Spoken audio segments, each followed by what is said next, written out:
खानवान वेझो मक़तूल फातिमा फरडो केस जी शाहिद नींगरी उजाला के मुबैना तौर अगवा करण की कोशिश की वही है। नींगरी जी रड़न ते वारसन ॻोठाणनि पहुची केस बचाए वरतो।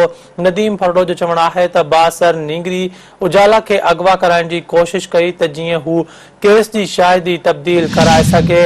संदसि चवण हो त खानवान पुलिस बाअसर खिलाफ कार्रवाई नथी करे। अहम ख़बर अवां सां शेयर कयूं पिया। खानवान वेझो मक़तूल फातिमा फरडो केस जे शाहिद नींगरी उजाला के मुबैना तौर अगवा करण की कोशिश की वही है। नींगरी जी रड़न ते वारसन ॻोठाणनि पहुची केस बचाए वरतो।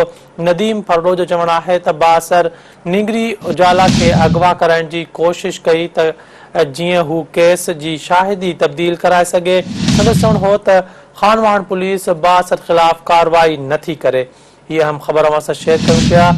खानवान वेझो मक़तूल फातिमा फरडो केस की शाहिद नींगरी उजाला के मुबैना तौर अगवा करण की कोशिश की वही है। तफ़सील मालूम कंदासीं। CNTV न्यूज़ जे ब्यूरो चीफ ज़ुल्फ़कार ख़ासकेली खां। ज़ुल्फ़कार आगाह कजो त फातिमा फरडो केस की शाहिद नींगरी उजाला के मुबैना तौर अगवा करण की कोशिश की वही है। छा अपडेट आहिनि अवां वटि?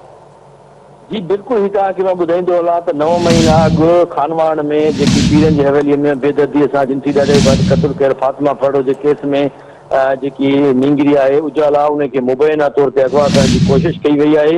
तव्हां फुटेज में वीडियो में ॾिसी रहिया आहियो त उन जेको फातिमा फरडो जो वालिद आहे उहो चई रहियो आहे त खानवान जेको मक़ामी पीर आहे पीरल शाह जेको गुज़िरियल केतिरे ई अरसे खां वठी असांजे शाहिदनि ऐं असांखे धमकी ॾिए पियो त केस तां हथु खणो। ऐं अॼु हुनजो ड्राइवर गाॾी काए उजाला खे अगवा करण की कोशिश कई। असां पाड़े वारनि ऐं मूंसां जेकी पुलिस हुई उन्हनि हिमत करे उन न्याणीअ खे जेको आहे सो बचाए वरितो आहे। हिन जो चवणु आहे त पीरल शाह के ख़िलाफ़ खानवान पुलिस कार्रवाई करण लाइ तयारु न आहे। पीरल शाह असांखे केस तां हथु करण लाइ धमकियूं ॾेई रहियो, मुंहिंजे शाहिदनि खे फेराइण की कोशिश करे रहियो आहे। हिन SSP नौशरो फिरोज़ सदाम ख़ासकेली DIG सखर ऐं IG सिंध ऐं वस वारनि खे अपील कई आहे त असांजो साथ ॾिनो वञे। मूंसां ज़ुल्म थियो आहे, मुंहिंजी न्याणीअ खे अॻु में बेदर्दी सां क़तल कयो। हाणे मुंहिंजा शाहिद फेराइण जे लाइ असांजे ॻोठ जूं न्याणियूं अगवा कयूं वञनि थियूं, पर पुलिस पीरल शाह के खिलाफ का बि कार्रवाई करण लाइ तयारु न आहे। ज़ुल्फ़कार ख़ासकेली अपडेट ॾियण लाइ वॾी